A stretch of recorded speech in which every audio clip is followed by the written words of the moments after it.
She just, I fixed it.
Good morning. I am not Alice Martin, as your program indicates, but I am Ann Harrington, also a member of the Board of Trustees. Welcome to our service. Unitarian Universalism encourages an open-ended search for meaning in life and a commitment to asking our values to shape our actions. We are a pluralistic religion that draws wisdom from many sources. We welcome all people into our community of whatever age, race, class, ethnicity, ability, sexual orientation, gender identity, or religious background. We especially welcome those of you who may be worshiping with us for the first time, as well as those online and in person. We invite you to join us after service downstairs for coffee and snacks so that we can get to know each other better. Guests are welcome to participate in any activities in our community.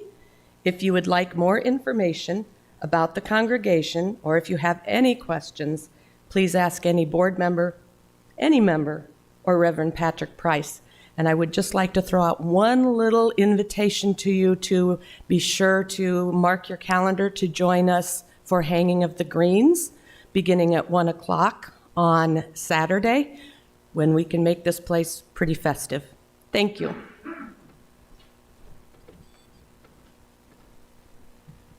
Taking the opportunity, since we have an open spotlight slot today, to talk about, I'm hoping in January to do a half-day training on worship in theory and practice for anyone who just wants a deeper understanding of UU worship in theory and practice, and for anyone who may be interested in joining us in developing a worship associates or a worship support team for the religious services here, so going forward. So keep posted for that. Hopefully we'll have a date and things picked out soon and be able to give you more information at that time. Thank you.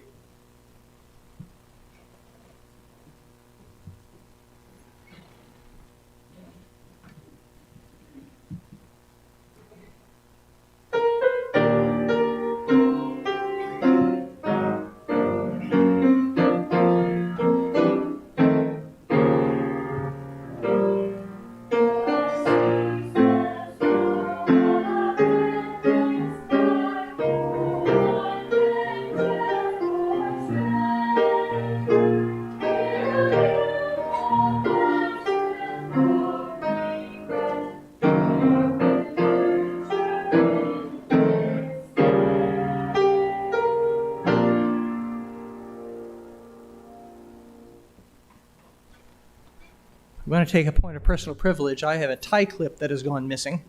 So if anybody finds a UU Chalice tie clip, please let me know. It's silver. Our opening words today are by the Reverend Daniel Cantor, the senior minister at First Unitarian Church in Dallas.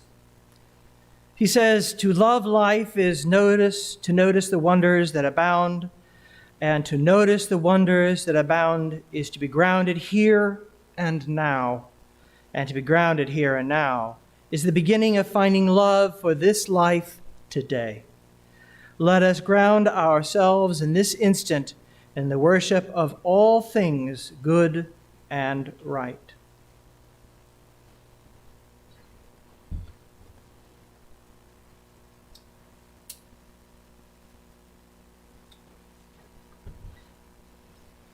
Please join us in our unison chalice lighting.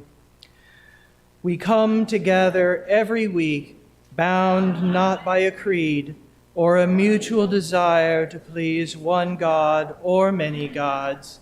Yet we are drawn together by a belief that how we are in the world, who we are together, matters. We light this chalice together in the knowledge that love, not fear, can change this world. Please join us in singing our opening hymn, number 346, Come Sing a Song With Me, and rise as you're willing and able in body or spirit. Come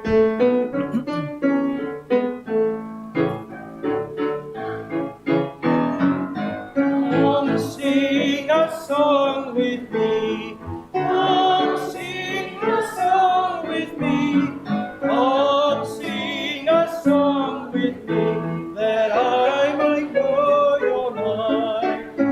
And I'll bring you home when hope is hard to find. And I'll bring a song of love in the winter time.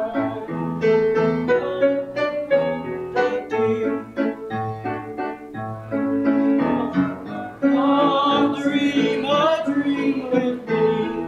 Come dream a dream with me. Come dream a dream with me, that I might know your mind. And I'll bring you home when hope is hard to find. And I'll bring a song of love in the winter time.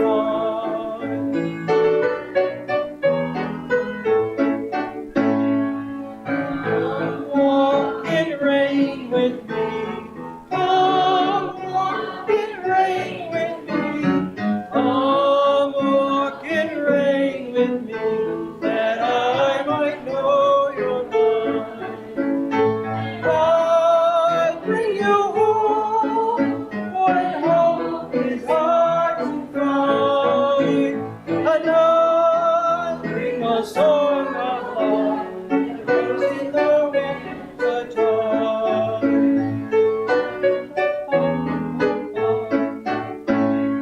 Come share a rose with me. Come share a rose with me. Come share a rose with me, that I might know your mind.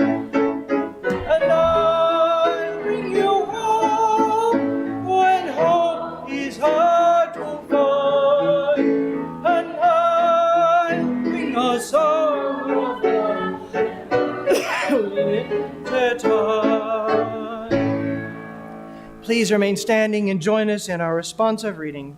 Number 442, we bid you welcome. We bid you welcome who come with weary spirits seeking rest. Who come with troubles that are too much with you.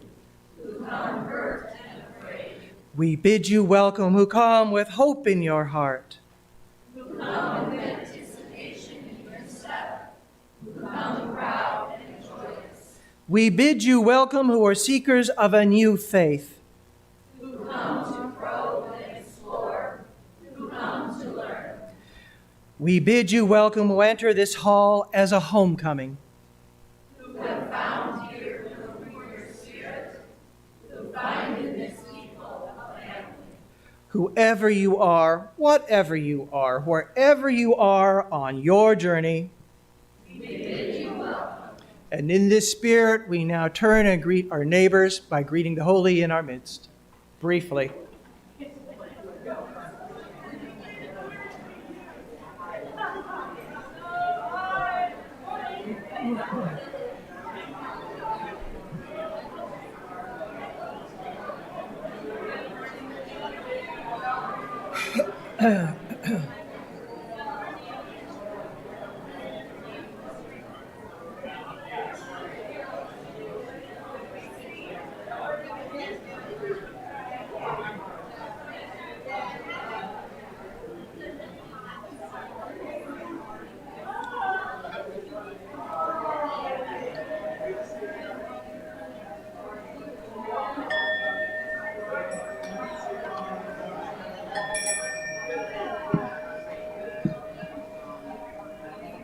briefly. Putting the genie back in the bottle. And now is a time for a message for all ages.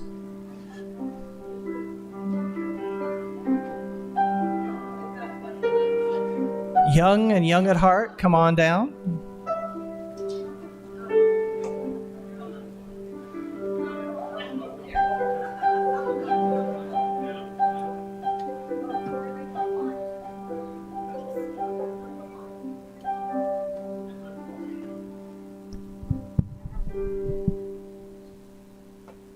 One of these days I'll think to set this up before I get up here. Hey, how's everybody doing today? Man, it got cold, didn't it? It did. It got really cold out there. So this month, we're supposed to be talking about wonder. We're going to be talking about, in the classroom, things that are wonderful, things that are wondrous, things that are a wonder. But real quick, what do you think of when we say wonder? Somebody better say Wonder Woman or I'm out. Go for it. Imagination. Okay, yeah. Wonder the book, yes. Anybody else? Curiosity. I heard two. Stevie? Oh, Stevie, yeah. Took me a second too. Good one. And then stars. Stars. Anybody? Wonder Bread. Oh my goodness, yes. Nature. Winter Wonderland. All sorts of fun stuff. One more. Wonder Woman. Oh, Stella, girl after my own heart. Thank you so much. I was really, really, really worried about that. Well, there's a lot of different wonders out there. And who remembers learning about the 7 wonders of the world? Ooh, yes. Here's the pop quiz. Can anybody name them? Because they've changed like for 5 years straight. There's all sorts of new ones. Does anybody know any of the 7 wonders of the world? The pyramids of Egypt. Leaning Tower of Pisa? I didn't see that, but it might be. Grand Canyon. Grand Canyon. They had nature ones and they had like built ones. So there's like 3 different lists now. And the Great Wall. The Great Wall is still on there. Man, you're all shooting them out here. Say it. We got to come up with a better system for this. Stonehenge, yeah. Yeah, so these are the natural wonders, or not natural wonders, that some people have thought of and some people would put on a list of like, these are wondrous things. These are things that people made. These are the creation of man or the world. But what if I said there's a different list of 7 wonders? Who would say that your sight, being able to see, was a wonder? We got some thinkers out here. What if I said to hear, to smell, to touch, taste, your 5 senses? What if I said it was a wonder to laugh? To enjoy a conversation with somebody that you really like being with, to sit down and just share that laughter with them. Well, if we take it one more, it's a wonder to love, to feel a parent's love, to feel a companion's love. Being able to step out into nature and to feel connected with it, a love of things. These things could also be wonders too, right? And this sort of leads into like, if you think of these as 7 wonders, the see, hear, touch, taste, smell, laugh, love. If you think of these as the 7 wonders, these are all things that we can do. Some of them might have more issues than others. I'm losing my hearing. It's getting hard to hear, but I still have it. Don't look at me like that. You with your selective hearing, and I've got the microphone, so guess what? I'm the one that's going to come off looking silly, but I'll have the last word. It's my own daughter, so that we're all clear. Stand up and say hi, Mirabella. Thank you very much. But to be able to have these wonders, it kind of goes into our first principle, doesn't it? Who remembers what our first principle is? No, that's okay. It's hard. I had to look it up too because I was like, I think I know what it is. The first principle is that special one that says it's the inherent worth of everybody. The inherent worth. Everybody's special. Each person has a say. Each person has a word. I think that these 7 wonders of your senses and the laugh and love, I think these fall into that inherent worth, right? Because these are some of the things that can make us special. The fact that we can love, we can feel love, that we can give our love to other people. That's something that makes us special. The fact that we can share a laugh with somebody. Because there's connection in laughter. There really is. And I think something that we need to remember is that some of the most precious things in life just can't be bought. They can't be built. You can make things, you can do things, and that makes us feel good, but often we need to take a look at the smaller picture and see the wonders, the basic wonders, the simple wonders that are all around us every day. Things that we can do, our inherent worth. I think we're about ready to go downstairs. We're going to write a story. We've got a special assignment. We're going to be writing a story. So next Words of All Ages, bring your thinking caps because we're going to do something. We're going to do something rather creative up here. So let's go downstairs and we'll start working on it for the adults. Okay? Peace, go now in peace. May the Spirit of surround you everywhere.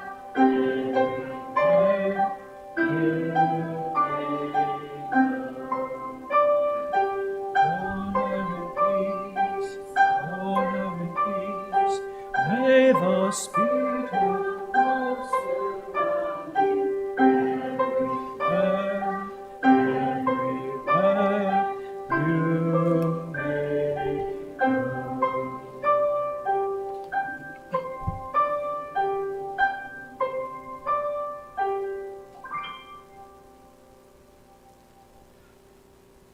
Our reading this morning is from the book The Battle for Christmas. This is a 1996 Pulitzer Prize runner-up by Stephen Nissenbaum.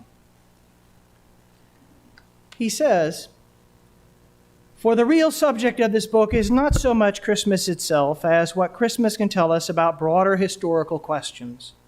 In writing about the commercialization of Christmas, for example, or the way Christmas made children the center of attention and affection, I have always tried to remember that those changes were expressions of the same forces that were transforming American culture as a whole.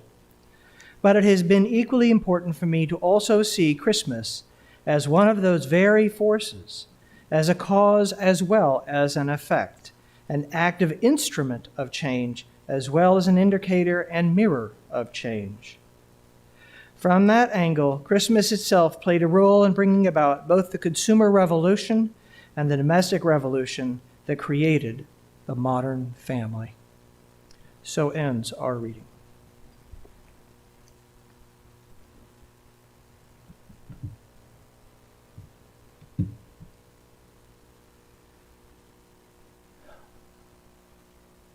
At this time, we take an opportunity to weekly commit to assist as we are able the greater community outside our doors. And as we live our values in this world, we ask all who join us today to align our financial commitments and our values. We are sharing the plate this month with, who are we sharing it with? Please be as generous as you can. To donate, go to uucqc.org, and at the bottom of the page there is a donate button that will allow you to donate via PayPal with a credit card. While the offering is being taken, we invite you to come forward and light a candle for any joys, sorrows, concerns, or milestones written upon your heart. If there are any written joys or concerns, we'll read them from our book, and if there are any from the chat on YouTube, we'll also try to offer those also after the offering. Our offering reading is by Victoria Weinstein. She says, this congregation is a theologically diverse religious community with membership open to all who are in accordance with our principles, mission, and vision. We are a welcoming congregation to people of all sexual orientations, and we unconditionally welcome any and all of you to our community of mutual caring and serious intent to grow as spiritual and moral beings. Our congregation is entirely self-governed by democratic process. One of the privileges of our free church tradition is to provide all of the financial support for our many ministries from among ourselves. Generosity, therefore, is one of the spiritual values we recognize as central to our personal and institutional well-being. You are now invited to participate in the blessing of giving as the ushers will come by among you to accept the gifts of this congregation. Thank you.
Thank you for your generosity. Let us become aware of the energy that brings us together in our shared joys and our sorrows, our milestones and concerns. As we move in a time of quiet, may we each open our minds and hearts to a place of calm and allow the coming of love to fill us.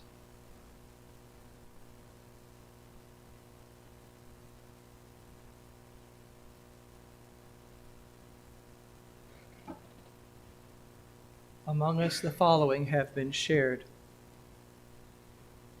The Harringtons offer happy birthday to Mom, Ann Harrington, tomorrow.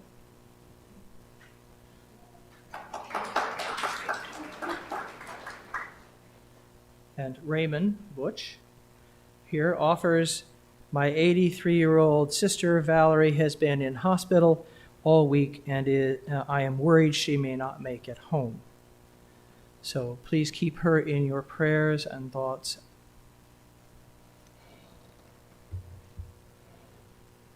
Reverend Lynn Cox offers us this prayer. Spirit of life, who draws us together in a web of holy relationships, make your presence known with us and in us and among us. Remind us that we are not alone in history. Ignite us with the courage of the living tradition. Remind us that we are not alone in entering the future. Anchor us with patience and perseverance. Remind us that we are not alone in our times of grief and pain. Comfort us with your Spirit, manifest in human hands and voices. Remind us that we are not alone in joy and wonder. Inspire us to honor and extend the beauty we find in this world, divine music of the universe.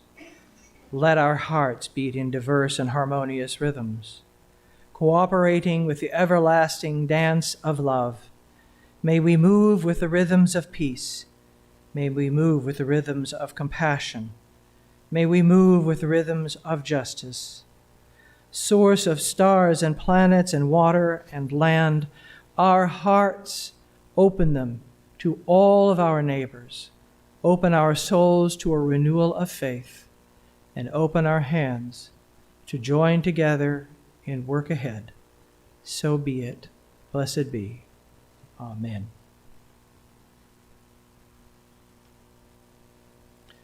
Please join us in our hymn of meditation, number 15. Actually, it's 15 in the hymnal, but we're doing this with an insert that Gates has provided us, and the lyrics are a little different. They're more modernized lyrics, and there are 3 verses instead of 2. So pay attention to that, and join us now. We think we have the slides corrected to match. So please rise as you're willing and able, and join us in singing The Lone Wild Bird.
Thank you. Please be seated.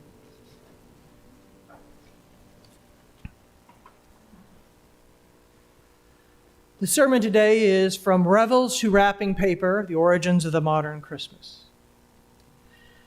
How many of you started your holiday shopping already? You all are a very proactive group. That's good. I personally am dreading fighting any crowds. The traffic is already bad enough in a lot of places. And we can all say that we have ourselves to blame for all this. And by that, I mean Unitarians in particular have had a major role in creating and spreading our current practice of Christmas. I know this is something we may not want to brag about, but let me unfold it for you a little bit with some background. The book I read a reading from earlier, the 1996 Stephen Nissenbaum, who is professor of history at the University of Massachusetts, published his groundbreaking work, The Battle for Christmas, A Social and Cultural History of Christmas, that shows how it was transformed from an unruly carnival season into the quintessential American family holiday. That's the title. Keep in mind, he works in Massachusetts.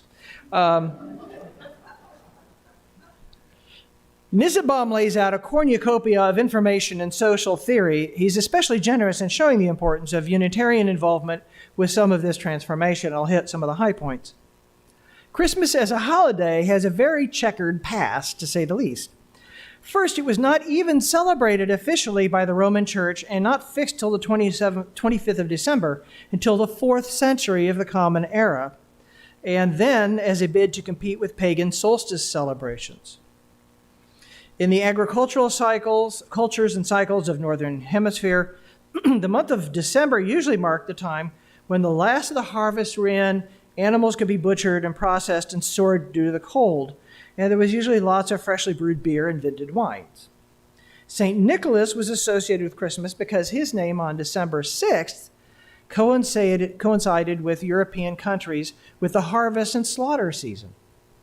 The plentiful availability of fresh foods and leisure time was a unique point in the calendar and usually led to magnificent excesses of eating, drinking, merrymaking, and debauchery.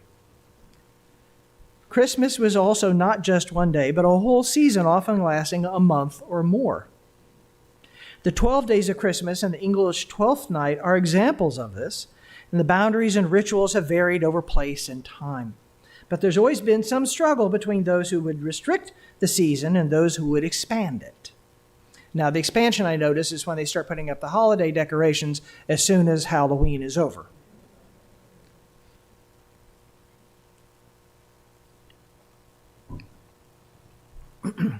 Christmas was a season of excess and misrule. It was much more like our understanding of Mardi Gras or Carnival than we know it now. It was a time to blow off steam and was, in fact, a very necessary safety valve socially in many quarters.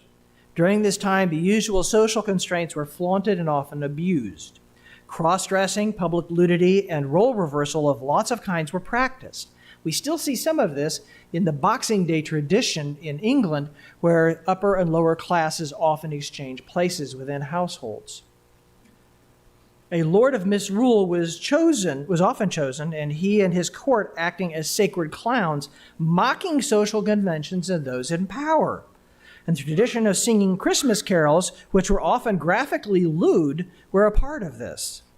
There was wantonness, drunkenness, and singing, and in more modern times, sex, drugs, and rock and roll. The Puritans, who we are institutionally descended from, created Thanksgiving as a more sober, pious alternative to the unruliness of the traditional Christmas celebrations. They often held it as late as December 20th in order to preempt Christmas joviality. Principally, they didn't celebrate Christmas because it was extra-biblical in origin, as far as they were concerned. The nativity passages notwithstanding, they found no basis in Scripture for it. They knew full well that it was an attempt at a Christian gloss of a pagan solstice celebration and were not fooled one bit. Keep that in mind next time you hear something about the war on Christmas, all right? They also knew that this was a part of a highly ritualized tradition of role reversal which had serious social implications. And one of the most common practices was that of charity, in which the wealthy were expected to offer the fruits of the harvest to poor dependents and neighbors. Part of this was the wassailing tradition, in which the neighbors would come to the homes of the prosperous and sing requests for food and drink, songs with more than a hint of a threat that should they be cheated or turned away, like, "We won't go until we get some, we won't go until we get some." That's where that comes from, folks, okay? Bring us the figgy pudding. It's not, please bring us the figgy pudding. It's bring us the figgy pudding. All right. In exchange, they offered their goodwill to the prosperous for the next year. You feed us, and we won't harm you. The song "We Wish You a Merry Christmas" is a remnant of that tradition and demands food and drink and offers good tidings and well wishes. The American Puritans managed to suppress the celebration in this way fairly successfully for nearly a century, even to a point of it not appearing in almanacs. And we know it was suppressed because it was happening, though marginally, because in 1659, the Massachusetts General Court made celebrating Christmas a criminal offense with a fine of 5 shillings. However, they eventually lost control of the culture of New England, and between 1720 and 1760, it reemerged in popular culture. The score: Christmas 1, Reformers nothing. Next came the Great Awakening of the late 18th century, early 19th century, in which newer Protestant reformers tried to turn the celebration of Christmas into a more moderate religious celebration. In Boston particularly, there was a two-pronged approach to this. One was to celebrate Jesus' nativity, and 2, to take a civic holiday off for religious exercise. Our evangelical Universalist forebearers and the more staid Unitarians were at the forefront of this effort, which peaked in New England around 1818 or 1819. Afterwards, and to this day, most UU and Protestant churches are closed on Christmas Day. We will be closed on Christmas Day, if you did not know that this year, because it's on a Sunday morning. The score: Christmas 2, Reformers 0. But things were about to change. A new deity, Santa Claus, and the religion of domesticity were on their way. And their prophets were the wealthy scions of New York City, and their gospel was the Clark Clement Moore's poem, A Visit from St. Nicholas, now commonly known as "'Twas the Night Before Christmas." Things have never been the same since. The wealthy Wall Street merchant John Pintard, who was also a civic activist, instituting many traditions, including celebrating Washington's birthday, Columbus Day, 4th of July as national holidays. The geometric population explosion in New York City and the consequential social stresses created a situation in which the usual holiday merrymaking and wassailing was turning into more and more violent and aggressive acts. The ultra-conservative Pintard and his associates were not going to put up with it. Pintard launched into an all-out campaign to find a way to use culture and invented traditions to tame the wilderness of Christmas season. He saw the need for an orderly, ritualized way for the social classes to coexist in harmony during the holidays and to neutralize the tradition of misrule which threatened the established social order, meaning the rich people. It was he who promoted St. Nicholas as a patron saint of New York. In 1810, he paid for a Christmas flyer promoting St. Nicholas as friend and benefactor, distributing gifts to good children. The background scenery for a domesticated Christmas was laid down by a fellow rich conservative and a friend of his, Washington Irving. In the same volume as Sleepy Hollow and Rip Van Winkle, he wrote 5 stories about a fictional English family who celebrated in a way which modeled a more sedate and watered-down version of the old wassailing celebrations with passive and quaint retainers and child-focused gift-giving. Along with English Unitarian Charles Dickens' book, A Christmas Carol, these stories are the background for most modern imaginings of what old-style Christmas must have looked like. They are fiction. They presage the shift from a previously public, street-oriented holiday to a private, parlor-oriented one. In his Knickerbocker's History of New York, a satirical look at contemporary New York through a vehicle of supposed history of New Amsterdam, Irving laid down most of the elements of Santa Claus ritual and myth that we now know. There was no Santa Claus cult in North America before or during colonial times. The Dutch practice itself, only relatively recent, did not cross the Atlantic with immigration, but was actually appropriated to cut and fit. Clark Clement Moore was the finishing tailor. Actually, Moore, Irving, and Pintard were all landed, wealthy, high church Episcopalians, political conservatives with a disdain for anybody below them in social station, all of whom were referred to openly as plebeians. They saw themselves as guardians of their right and privileged way of life. Clement even was even more than most. They wanted to slow down and domesticate the commercial bustle of democratic misrule. Democracy was a bad word for these people. Keep this in mind. Okay? For conservatives, democracy has never been popular. Okay? Still isn't.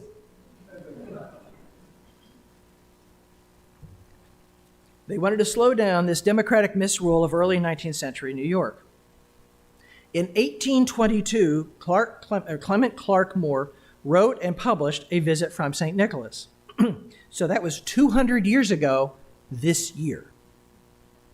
Okay? It was an instant success. The poem was reprinted everywhere, and the ritual copied with the certainty that it must be ancient and therefore authoritative. The power of the published word.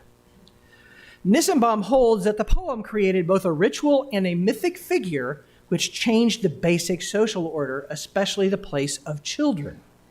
The entire practice of social inversion was internalized into the home and mediated by Santa Claus. St. Nicholas is a nighttime visitor who looks plebeian in his furs, pipe, and stub and peddler's pack, but he is not a threat.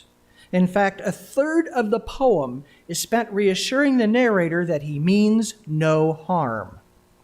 He is not the likely nighttime visitors who are the young street toughs of the wassailing visit, but is instead a jolly old man. But as a plebeian, he acts like a patrician, giving gifts to children who are the new domestic stand-ins for the lower social orders in the social inversion rituals. Children at this point in history are not seen as a separate group or class, but as simply the lowest members of the social hierarchy among the servants and apprentices. Symbolically, Moore removes them from this larger group, essentially declassing them, and they have replaced the cherished poor of old as the recipients of largesse. Essentially, it is not too much to say that the social movement that this poem launched also helped to create and define the very concept of childhood and children's roles in the family. The child-centered paradigm of the nuclear family had come into its own, and the child-centered commercialized celebration of Christmas was born. Okay? So our concept of how children fit in the social order is not ancient. It's a modern construct. With this shift in paradigm, the concerns of families eventually shifted from being invaded from without by street toughs, The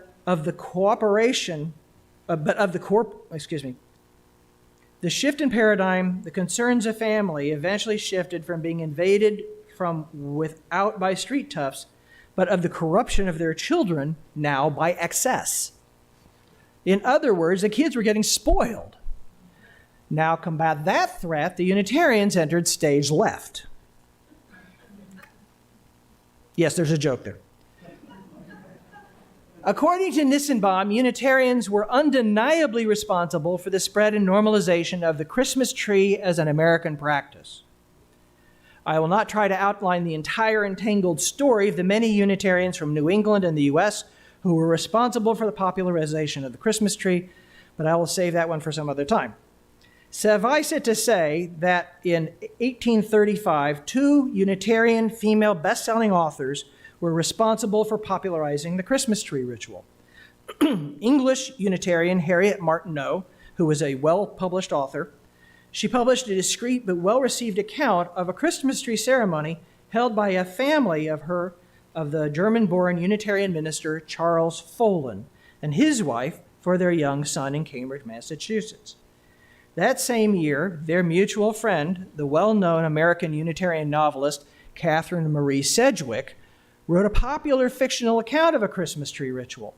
The essential purpose of the Christmas tree was to decommercialize Christmas, emphasizing handmade or small, simple gifts to go on the tree and gifts from their children to their parents as an act of unselfishness and reciprocal domestic intimacy. The tree caught on.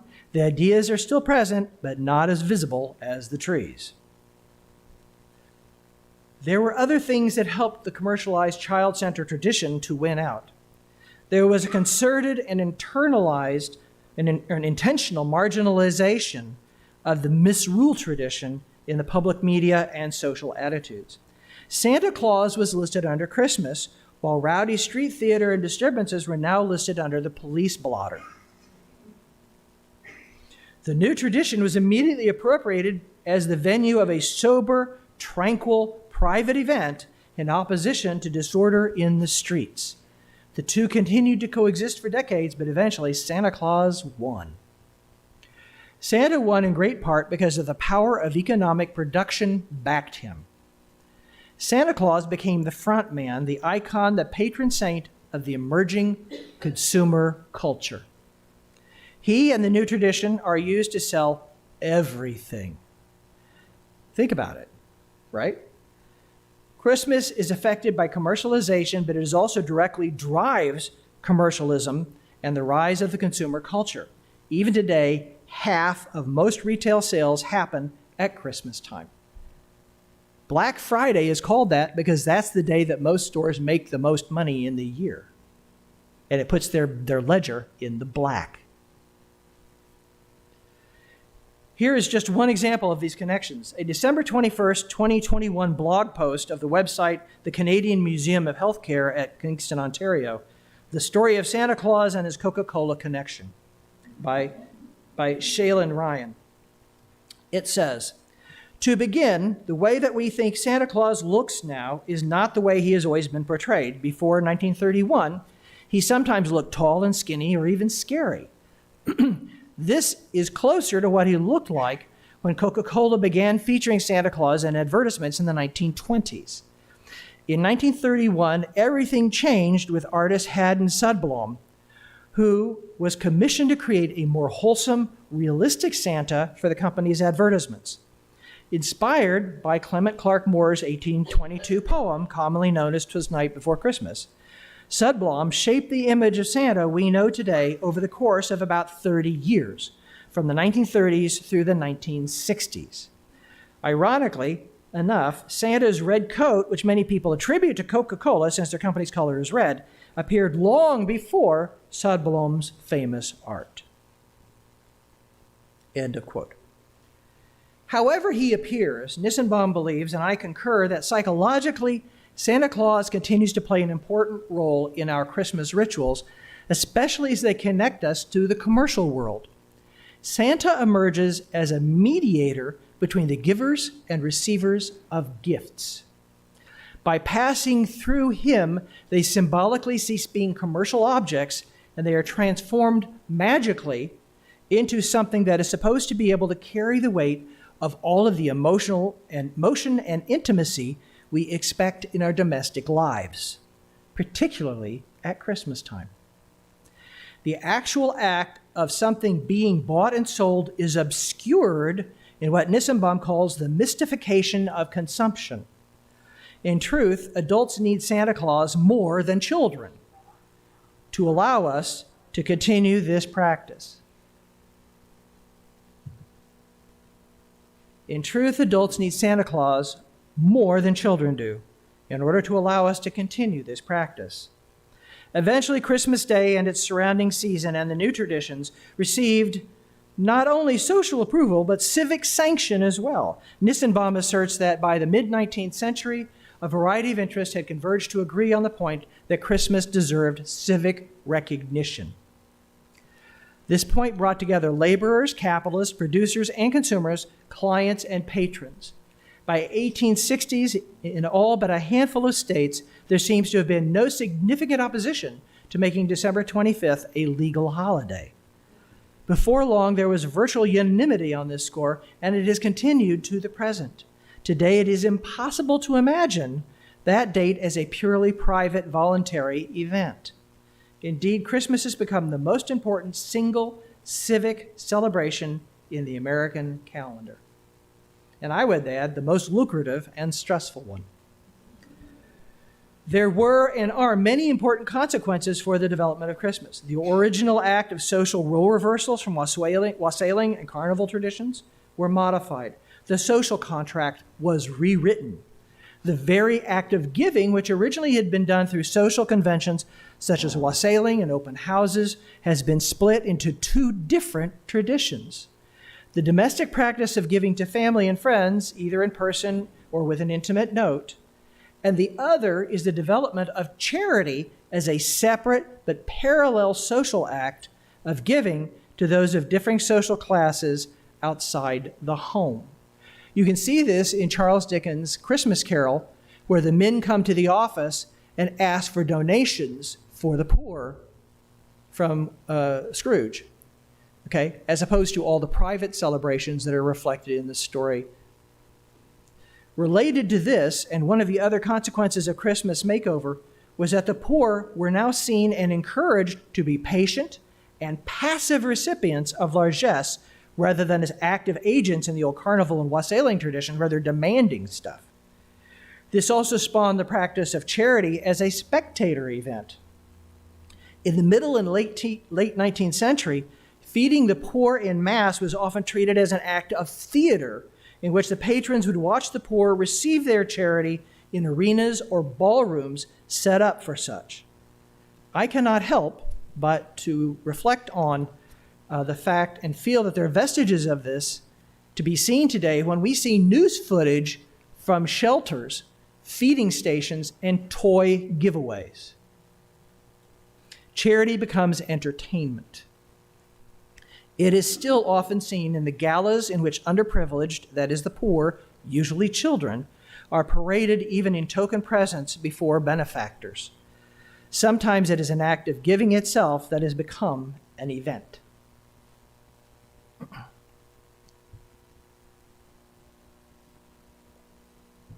This social transformation of Christmas also ushered in the age of widespread charity at arm's length.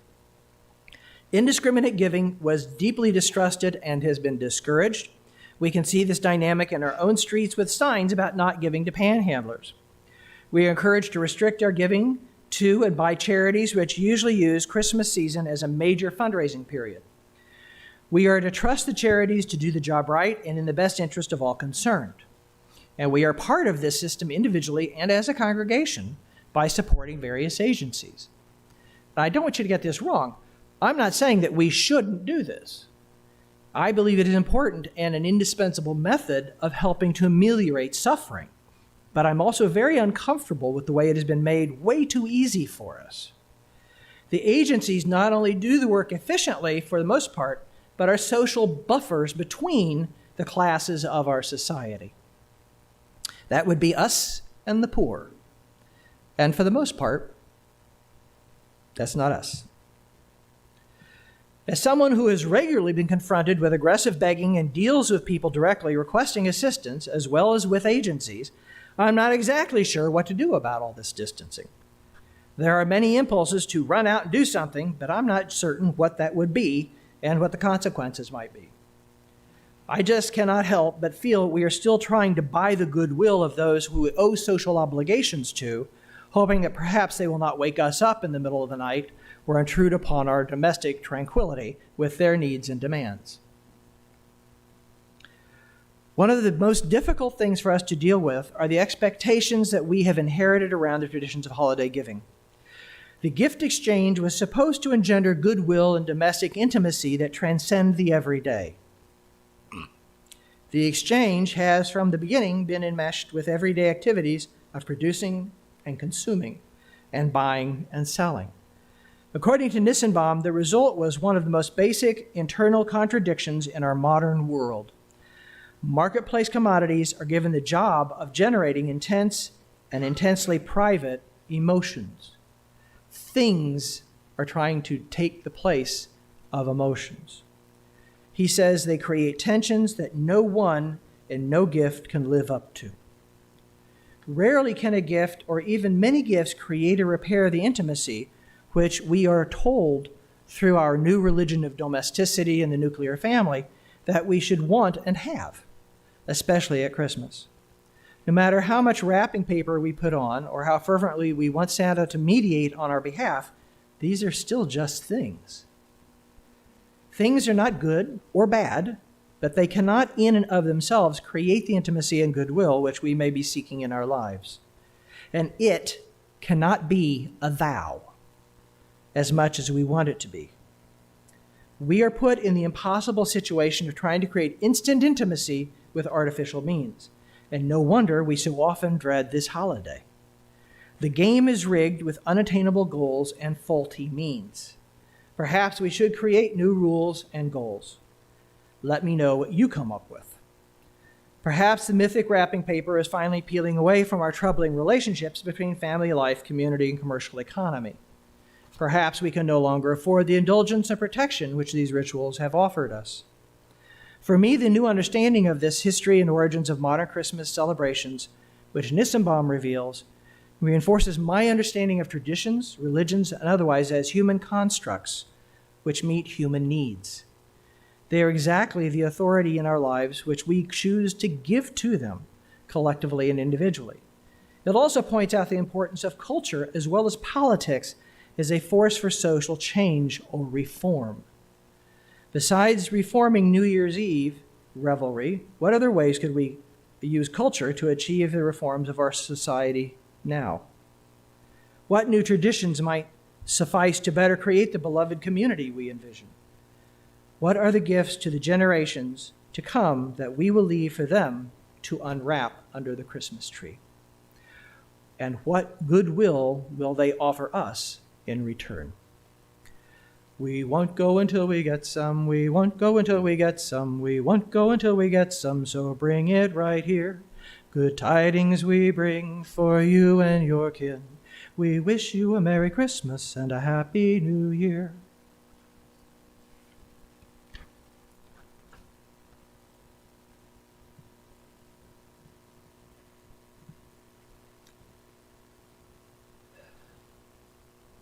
Please join us at our closing hymn, number 12, O Life That Maketh All Things New, and rise as you're willing and able and join us in singing together. Life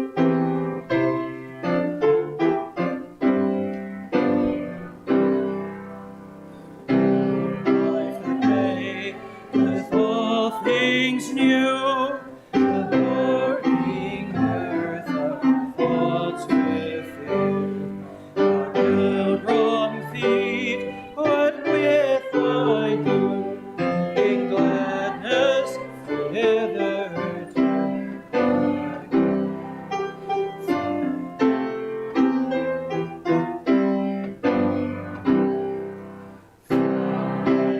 And the greeting flows from high to high, the signals run.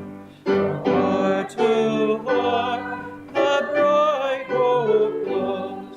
The seekers of the light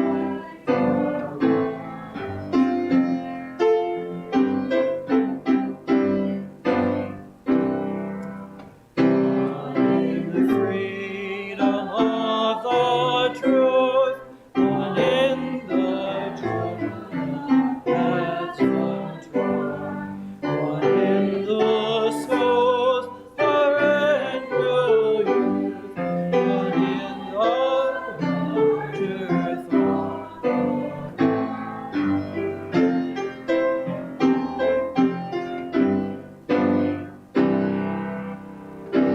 Fierce step, the fuller breath, the wider horizons render, the sense of life that knows no death, the life that maketh all things new.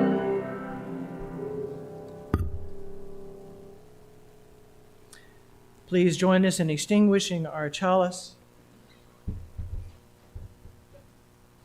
We extinguish this flame, but not the light of truth. the warmth of community, or the fire of commitment. These we carry in our hearts until we are together again. Our closing words are by James Morrison. Within each of our hearts there is a most glorious light.